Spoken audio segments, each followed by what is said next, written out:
We live in an era where anyone can access the accumulated wisdom of human history from a device in their pocket. Yet for most, that access doesn't translate into a change in circumstances. If success were a simple matter of acquiring the right facts, every person with an internet connection would be wealthy, healthy, and fulfilled. The modern world provides an infinite stream of data, but that information hits a severe bottleneck: our individual capacity to execute. Knowledge is nothing more than dormant potential. Real power is the specialized ability to take action and produce results that benefit both yourself and the people around you. At 25, the author of this framework was 40 pounds overweight, completely broke, and washing his dishes in a bathtub. 3 years later, he was living in a coastal castle and consulting with heads of state on how to improve their nations. This shift didn't happen because he discovered a new secret library of information. He was reading the same books as everyone else. The turning point was his mastery of a 4-step internal algorithm, a repeatable mechanical process that converts static knowledge into relentless, adaptable movement. The algorithm begins with 2 mechanical steps. First, define an exact, measurable outcome. Second, take action toward it. Most people stall here because they are waiting for the feeling of motivation to strike before they move. To bypass this, you have to act as your own inner director. Emotions are physical states that we actively manufacture through our posture and focus. Creating a state of depression requires physical work. You have to slump your shoulders, look at the floor, and adopt a specific rhythmic internal dialogue of defeat. By intentionally forcing a change in your physical stance and your mental focus, you generate the physiological fuel required to execute the next step of the algorithm.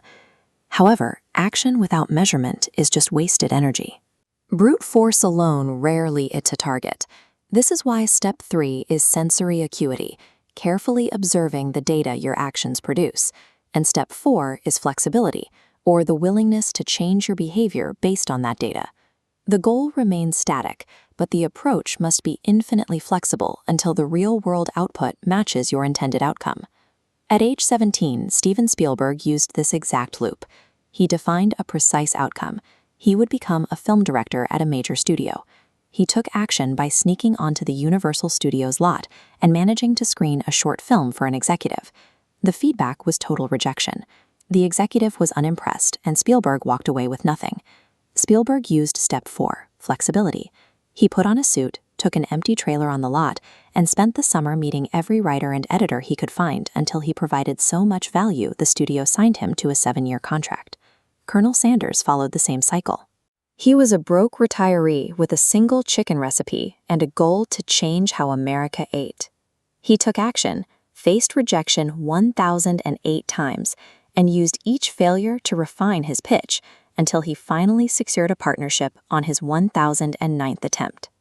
These individuals succeeded because they viewed their actions as data points, allowing them to provide a service that eventually reached millions of people. Real power is the specialized skill of directing your own internal kingdom. It's the ability to manage your thoughts and physical behaviors to create a specific intended impact. Walking across 1,200-degree coals is the ultimate test of internal management. It is a visceral reminder that our greatest limitations are self-imposed mental constructs. Crossing the fire proves that when you concentrate your internal resources and believe in your ability to act, you can perform tasks you once thought were impossible. If you master this algorithm and unlock this internal power, what is the actual point of all that energy? Financial success and status are often the byproducts of this process, but the algorithm's ultimate purpose is to serve a higher objective. As Ralph Waldo Emerson wrote, success means leaving the world a bit better, whether by raising a healthy child, tending a garden, or improving a social condition. The highest use of this boundless internal energy is to ensure that even one life breathes easier because you were here.